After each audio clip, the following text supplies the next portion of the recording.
Good morning, सत श्री अकाल, आदाब। कैसे हैं आप? मैं हूं आपका दोस्त अमन और आप सुन रहे हैं रेडियो टशन, जो छू ले आपका मन। Once again welcome back to your favourite programme खेल की बात रेडियो टशन के साथ। It was expected to be a game of the world cup, but it was not the case.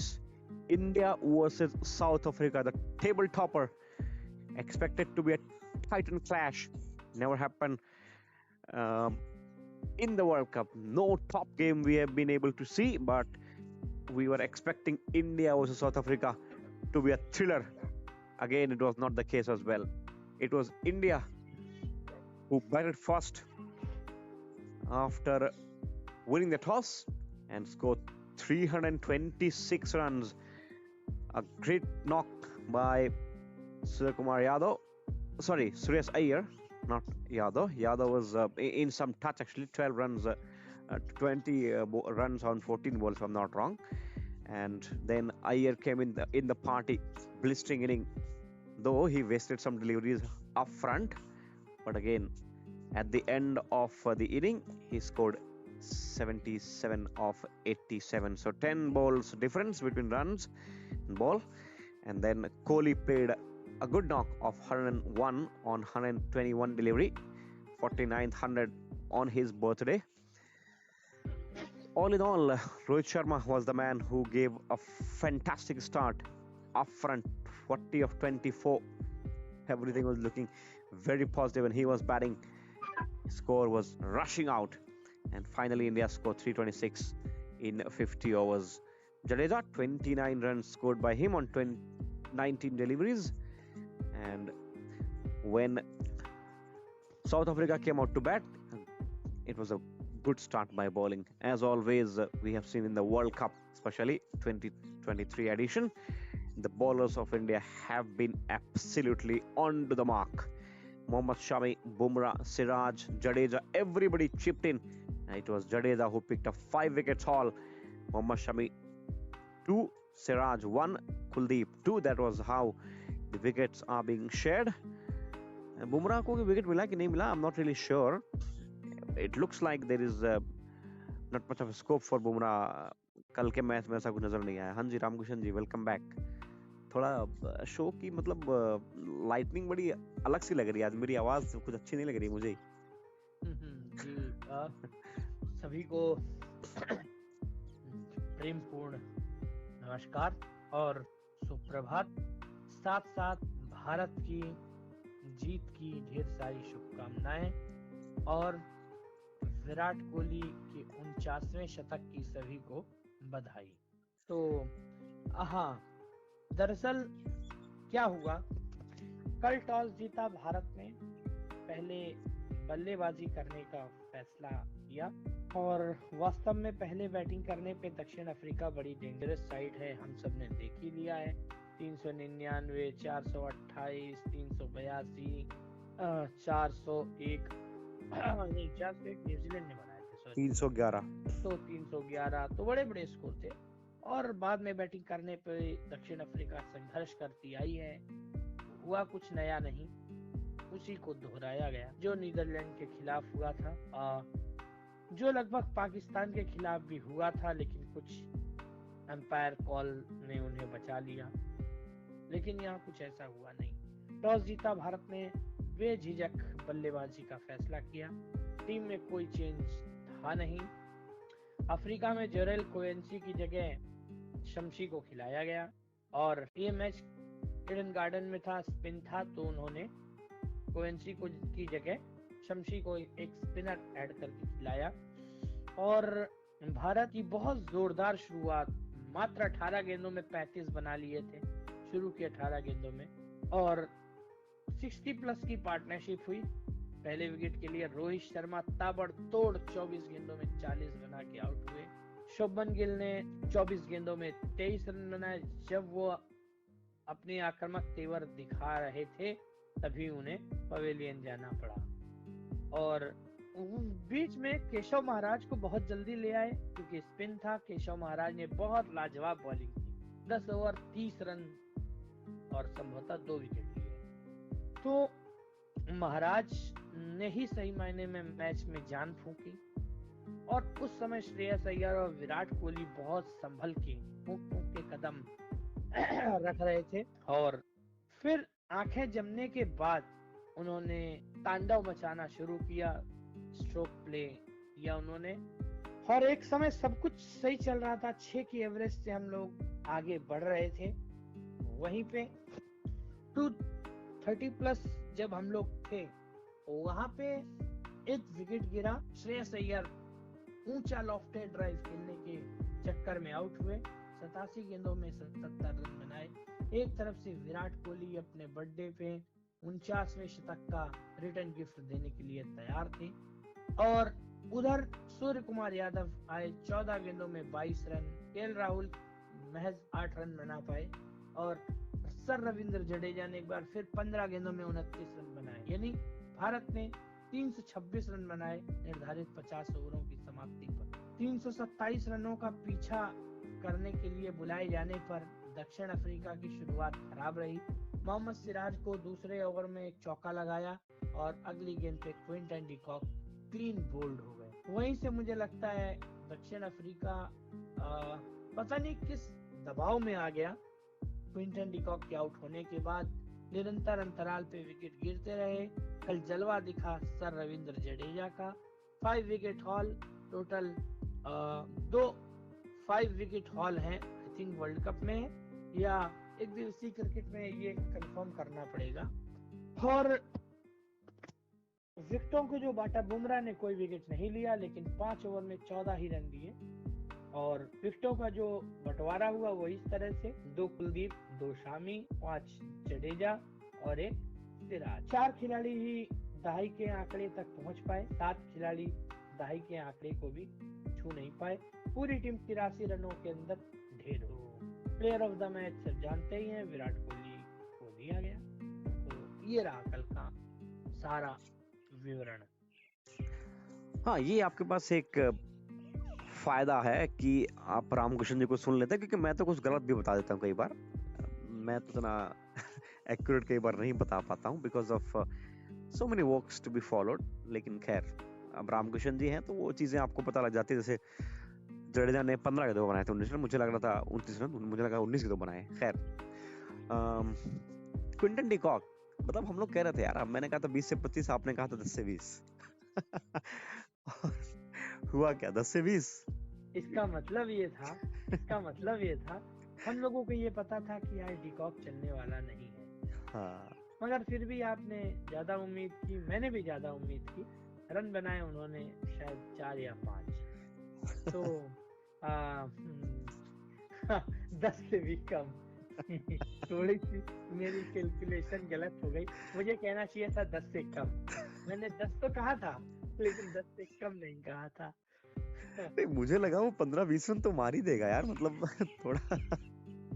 वो सिराज के अंदर आने वाली गेंद थी, क्लीन बोल्ड हुए। और अब एक और स्टैट के रूप में बता दो, Quinton de Kock Virat Kohli से महज 6 रन आगे हैं, यानी विराट कोहली अब नंबर 2 पे है।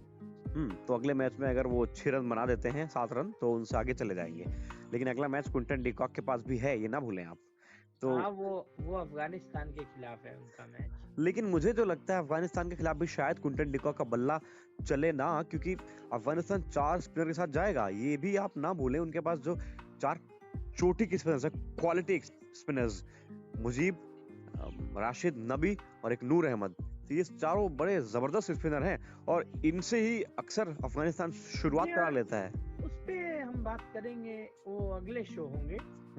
फिलहाल हमें यही बात करनी चाहिए। तो ये बताइए, शुरुआत मैं करता हूँ। कल जो हुआ, पहली चीज, पहले 10 ओवर में भारत ने 91 रन बनाए, और उसके बाद 2 विकेट खोए। 60 प्लस पे 1 विकेट और 90 प्लस पे दूसरा विकेट। एक साझेदारी बीच में केशव महाराज ने 10 ओवर में 30 रन देके 2 विकेट थे। क्या गेंदबाजी! मार्को यानसन की बहुत धुनाई हुई, 80 प्लस रन दिए मार्को यानसन ने। इंगड़ी बीच से मैदान से चले गए, और बचा हुआ ओवर यानसन को ही करना पड़ा। क्या मानते हैं, स्कोर इतने की उम्मीद थी या कुछ ज्यादा बने या कुछ कम बने? नहीं, अगर पिच को ध्यान में रखें तो अब तक जो मैचेस वहां पर होते आए हैं बड़े लो स्कोरिंग रहे। तो हाँ, ये तो जरूर था कि इंडिया पार स्कोर को तो जरूर पार कर लेगा, जो अब तक का लोअर स्कोरिंग ग्राउंड है उससे भी ज्यादा इंडिया बनाएगा, ये तो कंफर्म था। लेकिन द वे इंडिया स्टार्टेड, जैसे उन्होंने खेलना शुरू किया शुरू के 10 ओवर में, उससे एक उम्मीद जगी थी कि 350 के पार जाएगा। और शायद अगर विराट कोहली अपने शतक के लिए नहीं खेलते तो भारत 350 के आगे पहुंच सकता था। तो ये एक चीज हो सकती थी, रन थोड़े कम बने, नो डाउट। हाँ, नहीं, पिच के हिसाब से the way the pitch was behaving पिछले कुछ मैचेस में, तो उस हिसाब से बड़े ज्यादा रन बने, नो डाउट। काफी रन थे, 326। चेजिंग उतना बेहतर अफ्रीका की रही नहीं है इस विश्व कप में, उस हिसाब से बहुत रन थे। मैच जीतना लगभग भारत का तय था। बट अगर आप मेरे से पूछोगे, थोड़े रन कम, अगर विराट कोहली शायद शतक के लिए ना जाते या नेचुरल गेम अपना खेलते तो कुछ रन, 10-20 रन एक्स्ट्रा बन सकते थे। ये भी हो सकता है। जो आप कह रहे हो वो भी सही है, लेकिन जब भारत 232 पे भारत ने तीसरा विकेट खोया आई थिंक, तो यदि विराट कोहली ये कैंट संभाल के ना रखते और कुछ रन कम बनते, शायद मैच में वापस आ सकता था दक्षिण अफ्रीका। और क्योंकि ये विकेट बहुत कठिन विकेट था, शुरू के 10 ओवर में विकेट में जान थी, तो गेंदबाजों को हेल्प कर रहा था, तो बल्लेबाजी में भी विकेट हेल्प कर रहा था। और बाद में स्लो होता चला गया ये विकेट, शायद आपको अगर ना पता हो तो स्लो होता चला गया। और अगर विराट कोहली वहां पे आउट हो जाती है, दूसरा पहलू है, एक पहलू वो है जो आप बता रहे हो, दूसरा पहलू है अगर विराट कोहली वहां सेट बैट्समैन आउट हो जाता तो यहाँ की एक समस्या, यहाँ पे सेट बैट्समैन ज्यादा अच्छा खेल पा रहे थे और नए बैट्समैन के लिए स्ट्रोक मेकिंग कठिन थी। तो उस हिसाब से यदि हम बात करें तो विराट कोहली ने एक शतक बनाया हो तो बनाया ही, बट अपने विकेट की कीमत लगाई, अपने आप को संभाल के रखा। और अंत में यदि मैं बात करूं तो अंत में काफी रन बनाए, क्योंकि 43 ओवर में 153 रन थे, यानी 7 ओवर लास्ट के 7 ओवर की मैं बात करूं तो 47 और 26 73 रन, 7 ओवर में 73 रन का मोटा मोटा यदि मैं एवरेज निकालूं 10 के ऊपर अराउंड 10.5 रन मान लेते हैं हम। तो मुझे लगता है पिच के हिसाब से खास वो नहीं था, लेकिन हाँ आगे ध्यान रखना होगा कि शतक से पहले टीम की वैल्यू करनी है। हाँ, वो दूसरा पहलू ठीक है आपका कि अगर विराट कोहली वहां आउट हो जाते तो शायद भारत के 1-2 विकेट और जल्दी गिरते, कोलैप्स हो सकता था। हार्दिक पांड्या थे नहीं, बाकी टेल लंबी है भारत की, और जो गेंदबाज है वो उतनी ज्यादा बेहतर बैटिंग कर पाते नहीं इन कंपैरिजन टू ऑस्ट्रेलिया। तो वो एक ठीक विषय आपने उठाया। मैं विराट कोहली की आलोचना मैं बिल्कुल भी नहीं कर रहा हूँ कि उन्होंने ये किया वो किया, बट यस, आपने पूछा रन्स, अगर वो शायद 49वां शतक नहीं होता, 48वां होता, तो शायद विराट कोहली थोड़ा और तेज खेलते और रन थोड़े से और बन सकते थे, या हो सकता है वो आउट भी हो जाते। दोनों चीजें पॉसिबल थी, ऐसा नहीं। क्रिकेट में तो आप जानते हैं 2 पहलू होते हैं हर सिक्के के, और वैसे ही खेल के भी 2 पहलू होते हैं। अगर ये नहीं होता तो वो होता, वो नहीं होता तो ये होता। अल्टीमेटली हुआ वही, 49वां शतक लगाया। We are very happy being an Indian. मैं यही चाहता था कि हमेशा से कि सचिन का रिकॉर्ड अगर कोई बराबरी करे या तोड़े, कोई भारतीय हो, तो ज्यादा खुशी होगी मुझे, कोई विदेशी ना तोड़े। टू बी वेरी ऑनेस्ट, मतलब यहाँ मैं, आप ये कह सकते हैं कि वो एक होता नहीं कि आप भारत का पक्ष ले रहे हैं, तो आप ये कहते हैं मैं बायस्ड हूँ यहाँ पे, बायस्ड, इंडियन बायस्ड आप कह सकते हैं मेरे को, कि मैं ये कभी नहीं चाहता हूँ कि विराट कोहली या सचिन का रिकॉर्ड कोई विदेशी तोड़ दे। ये बड़ी फैक्ट बात है। तो अल्टीमेटली विराट कोहली ने उसको मैचअप किया है अभी फिलहाल, और उम्मीद करते हैं कि इस विश्व कप के खत्म होते होते विराट कोहली का शायद 50वां शतक हमें देखने को मिल जाएगा। क्या लगता है आपको, मिलेगा? जी हाँ, माइकल वॉर्न ने भी कहा है, जो इंग्लैंड के पूर्व कप्तान है माइकल वॉर्न, उन्होंने भी कहा है कि विराट कोहली का 50वां शतक फाइनल में आएगा। ये उनकी एक भविष्यवाणी है। तो उनको ऐसा लगता है कि भारत फाइनल में पहुंच जाएगा। हाँ, यदि ऐसा लगता है तभी तो उन्होंने कहा होगा। हाँ, मतलब वही मैं कह रहा हूँ, उनको ऐसा लगता है। फाइनल में शतक आएगा। खैर, क्या लगता है यार, आखिर दक्षिण अफ्रीका जब पीछा करने आया 326 का, तो क्या ऐसा हुआ, नहीं कहाँ से उनको ये लगा नहीं यार ये हम नहीं कर सकते यार। नहीं, शुरू से ही क्योंकि जिस तरह से उन्होंने स्टार्ट किया 6 ओवर में 17 रन के आसपास थे मुझे, जब मैंने लास्ट देखा था स्टार्टिंग वाला फेज, उसके बाद तो फिर मैंने बंद कर दिया, मैंने कहा हटाओ रन बन नहीं रहे। और उसके बाद फिर बीच में खोला, पता लगा 3 विकेट गिर गए, फिर थोड़ी देर बंद किया, फिर खोला, पता लगा 55 पे 5 हो गए। मैंने कहा ये चल क्या रहा है यार, मतलब रिपीट शो चल रहा है कोई, ऐसा लग रहा था श्रीलंका वाला।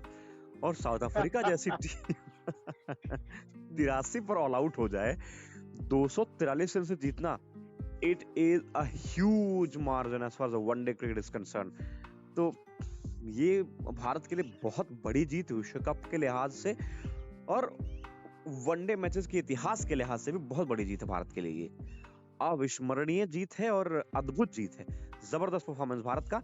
अब मुझे लगा शायद अफ्रीका ज्यादा प्रेशर ले लिया, 326 रन, उनको ये पता था कि हम 245 भी चेज नहीं कर पाए थे, तो 326 तो बहुत दूर की बात है।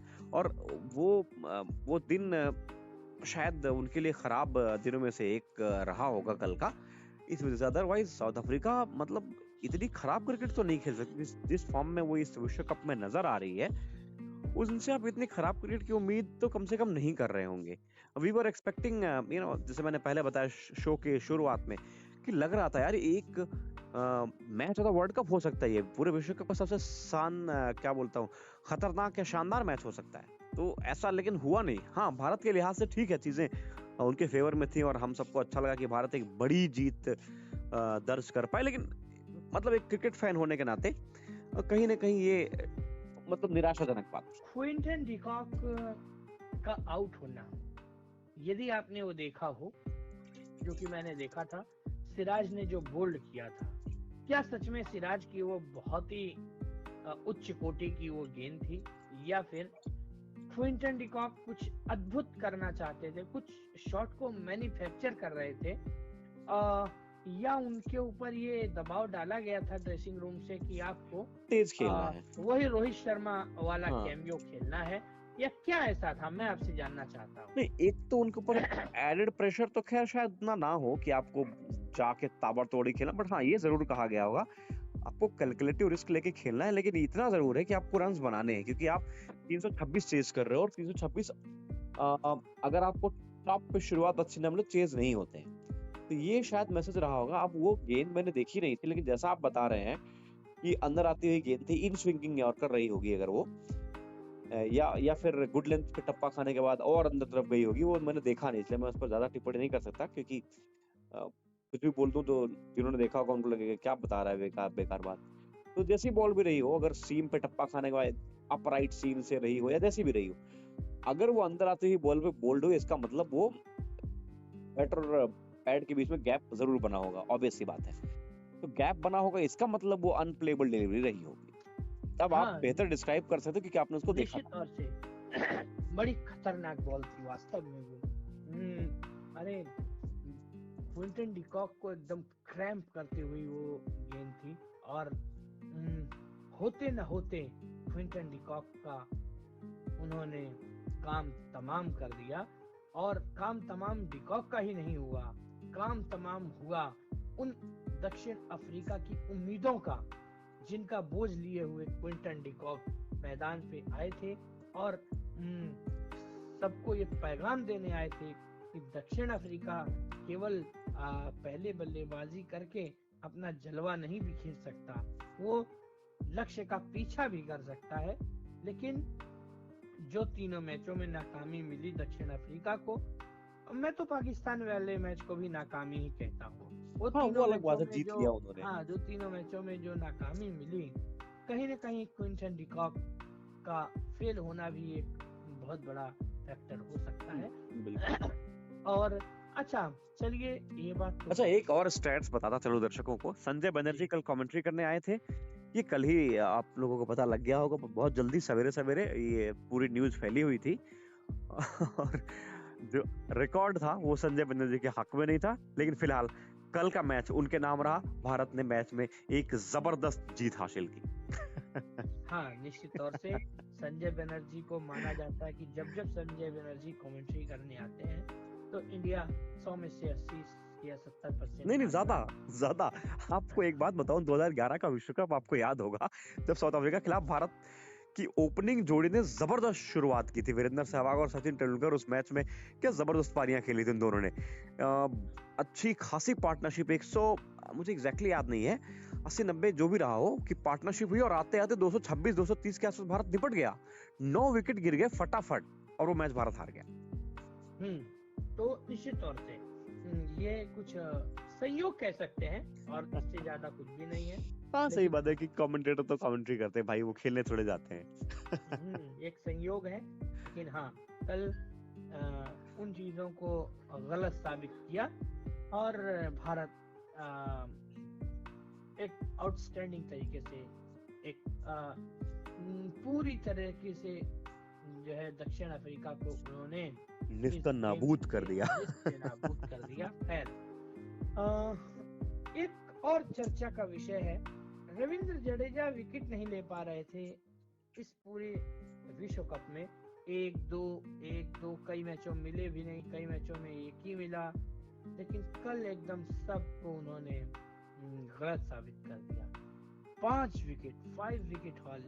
इस विश्व कप की यदि हम बात करें तो भारत की तरफ से दूसरा 5 विकेट, तीसरा 5 विकेट हॉल शामी ने 2 बार लिया, और नहीं, शामी ने एक ही बार, अच्छा 2 बार, 5 विकेट 2 बार, एक बार 4, एक बार 2 बार 5, एक बार 2, है ना, तो 16 विकेट हैं अब तक 4 मैचेस में शामी के। तो क्या कहना चाहेंगे रविंद्र जडेजा की गेंदबाजी? स्पिनिंग ट्रैक था, ईडन गार्डन्स पे बॉल टर्न होती है, और मुझे लगा रोहित शर्मा ने भरोसा ज्यादा किया जडेजा के ऊपर, बॉल देते गए उनको क्योंकि उनको विकेट्स मिल रहे थे।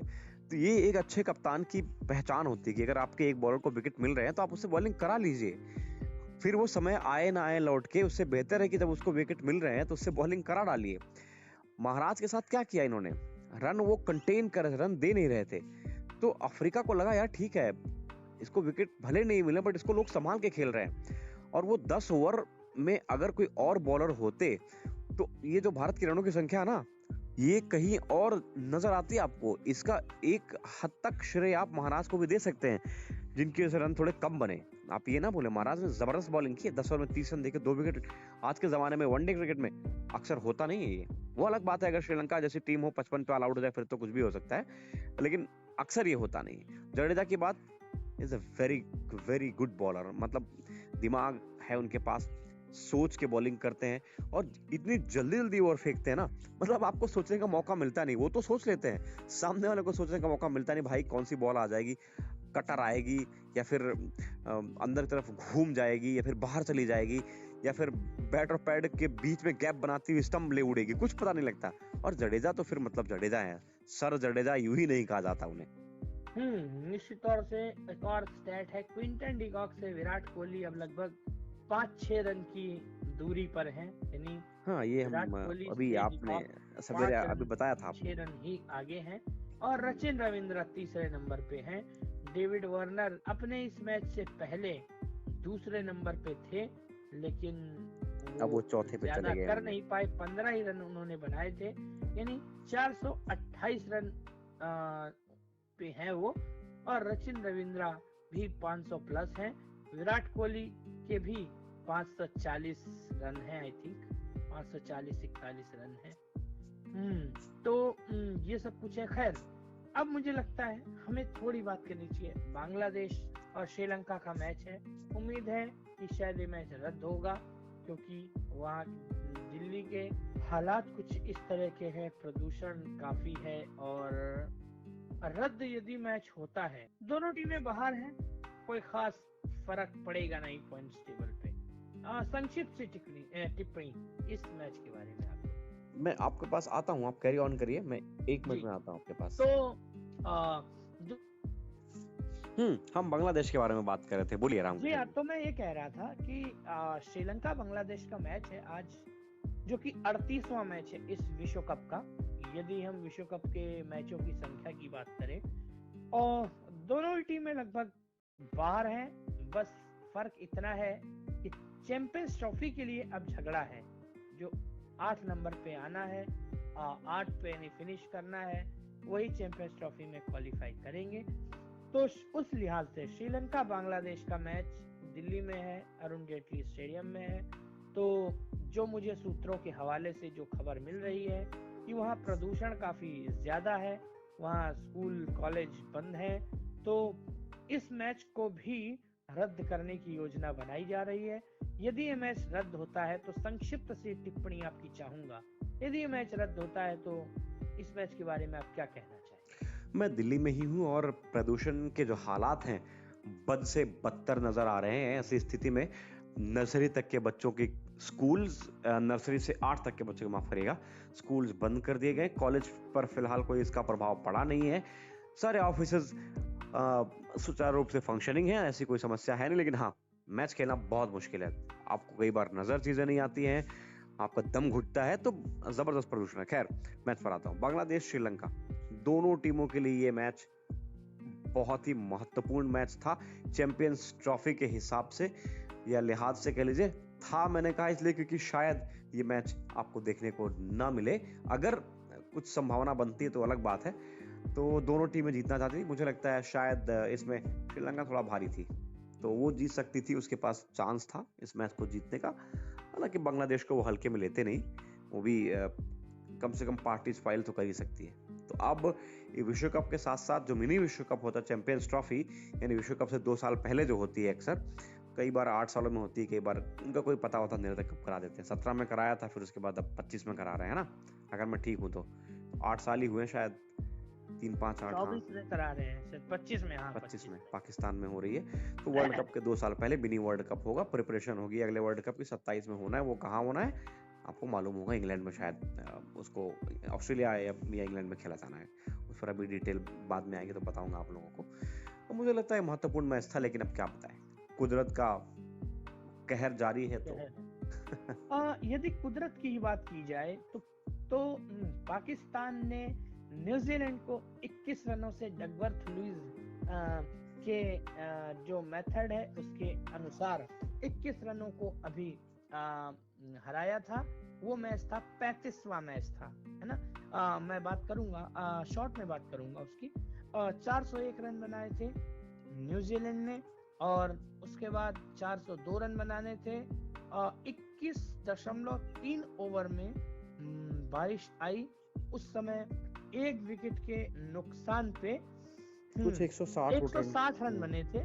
21.3 ओवर में 160 रन बने थे वहां पे।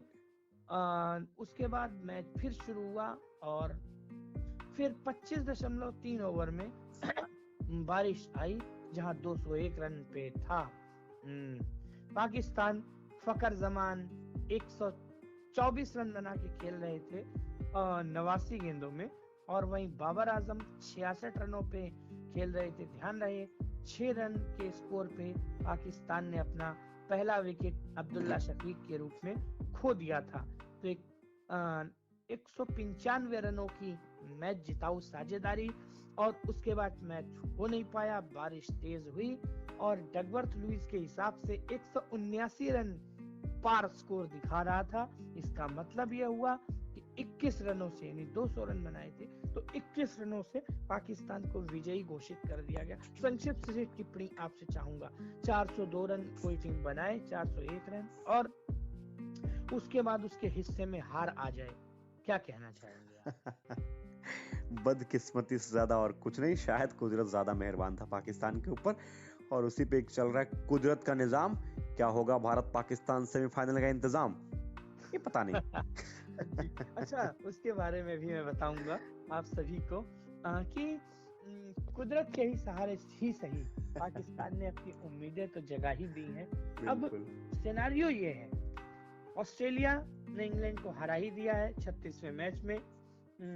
उसका भी 2 मिनट के लिए मैं बता देता हूँ कि इंग्लैंड ने पहले गेंदबाजी करने का फैसला किया। ऑस्ट्रेलिया ने गिरते न पड़ते ही सही 287 रन का योग खड़ा किया, नहीं 288 चाहिए थे, और 250 प्लस ही रन बना पाया इंग्लैंड।